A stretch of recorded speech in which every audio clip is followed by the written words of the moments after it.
college because it was easy Mm-hmm. for me. You know, really, I should have taken music or something, but because I found I'd still got the children going to college, Mm-hmm. so that way it was easy for me, you know. But otherwise, I should really have taken something like art or gone into something else, or Mhm. history maybe. But I didn't, because I knew I could draw, I could paint, I could do anything like that. So it was the easy way out at the time. And I was a mother with 4 children, so that was easy. You know? Mhm. Okay. But what did you think about when you were little and you saw George's work? What did you think about that when you went to the studio? I mean, when you were a little girl. When I saw my Uncle George's work, I felt sad that I didn't follow it up, that Oh. I didn't start going into art properly. But then, you see, I was only growing up, Yeah. and I was going off to dates and dances and whatnot, you know. You had your own interest. So, you know, so that's why I gave family? it up, really. You had your own interests. Well, it was and taking up my time instead of boyfriends. Oh, I see. Well, I guess you can choose which one you could do. You would be sitting in with the canvas, or you'd be sitting with. When I went back and did teacher training college, then I took up art again. Oh. But again, I did it because it was easy. I had to do all the histories of and geography with history and everything else in college. But I also could take art, which to me was I could do. You know what I mean? I didn't have to think. It was a lazy way out. I had to, I had to really write dissertations on sort of history and things. But with art, it was easy, So that's why, because I had 4 children. So the easy way out was to do art because it was easy for me. Wasn't to other people, but it was to me. Mm-hmm. Yeah. And then, of course, I took up, I went into amateur dramatics. That's nice too. Oh, yeah. I belonged to an amateur dramatic society, because I can sing. I could sing. Oh, you probably could still sing a little bit now. And on stage, What was your favorite genre of music? What was my What was your favorite genre of music? What's your favourite music? It was really operatic. Yeah. You liked opera? Something to do with opera. Mm-hmm. I don't like this modern music. I'm sorry much. It doesn't appeal to me. It's probably my ears are not in tune to it, sort of thing. Mm-hmm. But to me, opera was where I wanted to be, went from. I did belong to an opera company when I was younger, but never went further, But it's okay because, so sometimes I've done a life of everything. You did some good stuff. Yeah. Like the time we went to stay, Michelle and I went to stay in France. Yeah. My brother worked out there. Oh, yeah. Michael, my eldest son, he was in charge of this big, in France, it was a big camp where people stayed in tents. That's neat. It was a big, sort of owned by, it was a big, it just wasn't people just putting their tents. This was owned by somebody, and the tents were put up, and there were toilet facilities and all that there. Yeah. And I thought, we can have cheap holidays. That's right. All we have to do is get to France. How neat. which Michelle and I did, because she was the only, they were all out working or somewhere else, but she was still in school. So she and I used to get on the bus and go to France. How fun. And stay in these tents. And then the people who lived around got to know us, and they actually invited us into their homes, you know. And Michael was in charge, my eldest son. He was in charge of this camp. So in the camp, they had buses, coaches really, put on, and you were taken out to different places of interest, you know, and they were different, you know, every day there'd be somewhere going somewhere. Like we went up to Monaco and some places in and Paris, everything, on these coach trips. And although we were there paying nothing, because Michael had us down, said who we were, nobody knew we were there, but we stayed in tents. And Michelle and I used to go for these trips every day, somewhere free. You know. That's really neat. Yeah. But and he used to be the coach, not the driver, but he was the guide, and we'd go. And he used to tell, we'd be going along all these chateaus and the vineyards and all the rest, and he used to tell stories about them, you know, about the feuding families that lived within the area, and it was all lies. He was making it up to make it interesting. And the people on the coaches, it was great, all these trips. It was all He lies, just could, you know. he could do it. He can make them happy. Yeah, we used to go there. Happy telling them stories. I did that for 6 weeks. No, it was 3, I think, or a month. for 4 weeks. We lived there. And we're going off all different parts of France every day, free, in this coach. But that's the way. I mean, I know other people wouldn't think of taking a bag with them and going off. I would. I did. I would do it. We did it. Right, pretty much. We just said, let's I go. know.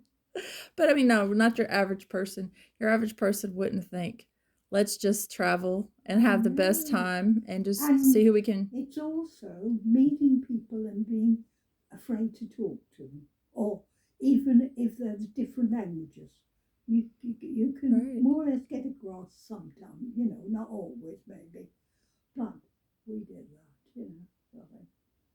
But I mean, I'm over 90 now, but that was my life. I wanted to go places and do things. And if anybody say, would you like to go somewhere? Not now. I can't do it now. But then I would go. Yeah. Because to me, the world was interesting. You know? Yes. The I world. love seeing places I've never seen before. Yeah. The world is so interesting. It really is. I just don't much like snow. And we went to the casino in Monaco when we were there. And that was on the trips we were not supposed to be on. And the only thing is, Michelle was with me and they wouldn't let her in. I only wanted to go, and in the end, we went to the toilet, who are very special. They're sort of all marble with somebody there waiting practically to wipe your bum practically. But no. But they had all the things there, you know, that sort of, it wasn't perfume. just an ordinary toilet. You had mints and perfumes and but we went there. powder. But they wouldn't let Michelle in because she was underage. Oh. She had to wait outside. But I said to Michelle, well, I'll tell you all about it. And I So I only went in to see it and see the people spending their money on the tables and all the rest, but then came out here. I couldn't leave her there outside, but they wouldn't let her in because she was under 16 at the time, you know. Mm-hmm. But she and I had quite an adventurous life Definitely. at that time, during the school holidays only. Mm-hmm. Otherwise, I was in school teaching. Yeah, things. I liked teaching. I only had to give it up because Richard had retired, and he wanted us to go on different holidays together, Mm-hmm. and that meant I had to give up teaching. I love teaching, so I love being with children. Yeah. You know, and I did weird things because we were doing this thing about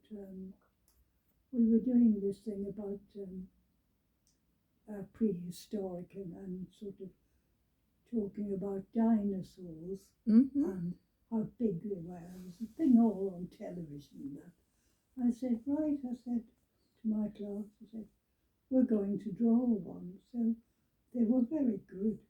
They came out, we measured exactly how big a real dinosaur would be.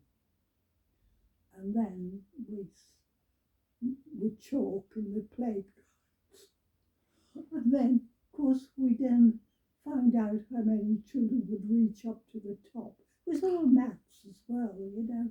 Oh. How many could stand one after the other up to reach the top of the dinosaurs. But see, nobody else did things like that. So No. they always thought I was odd, but No, I think you're creative and very creative. I think I definitely didn't teach by the book.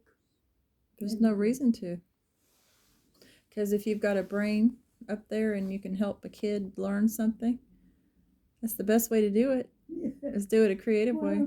If I had to teach by the book, I would be bored. See? So I couldn't be like that. No. And if I was bored, I wouldn't be a good teacher. No. So I had to do it my way.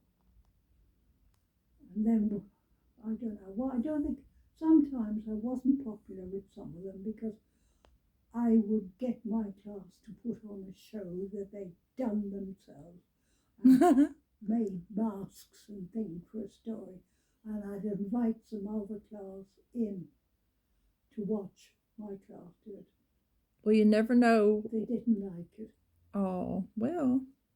I mean, no, the other they didn't know. Teachers didn't like it. The kids loved it. Yeah, I imagine the kids loved it. And I was going to say something about that. Yeah. How you changed some of those kids' lives, whether you know it or not, for the rest of their life. That creative bug that you had jumped into them. Yes, I suppose so. If you taught it. I tell you what, they used to send teachers over from the junior school, which is the children who are 10 and 12, over to where my 8-year-olds would be, to watch my PE. Now, I am not a person who goes in for sport. No, I'm not either. Never have been. No, but they watched. They watched what you did. I play tennis and things like you do in school, but nothing like that. But because I found I had to make them into thinking how they could get across things and how they could make things out of the few bits of apparatus we had, which wasn't much. But then they were sending teachers from the juniors over to see how my class worked, and got too bad. Yeah. But it was my fault because I can't be bored. If I'm bored, the children will be bored. If I'm not bored, I can do things. You knew how to. I've got too old to do things. was the way my life was. Well, you're doing something right now. You're telling me a story Mm. about your being a My teacher life, yeah. and your love for the children and everything that you did to create a Oh, new. I loved being in school. I loved Yeah, same here. being a teacher. It was so nice. And I had to give up, as I said, because Richard was retired and Mhm. he wanted to go off then on holiday. But think about all the holidays that you had and all that time you got to spend with him. Yeah.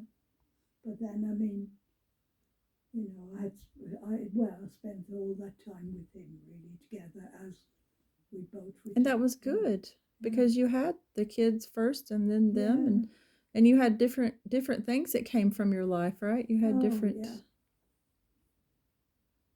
things that came out of your life. I don't know what my children think of me. You don't. I bet they love you. Look at the face. No. I bet they love you so much.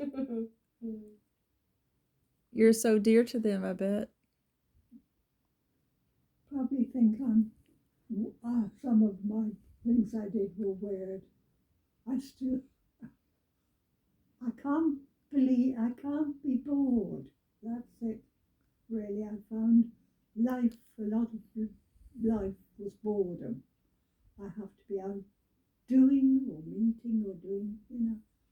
Then, of course, I did the Dramatic Society and was on the stage. Yeah, you would have been one of my favorite teachers. I love dramatics. I stayed 4 years in it. 4 years. I don't know. And my teacher taught Oprah Winfrey. Yeah. Over at East High School in Nashville, Tennessee. She was her teacher. And then she came to my school and she really liked me. She would say, take my class again next year. I'll develop another course just so I can get you to come. You know what I mean?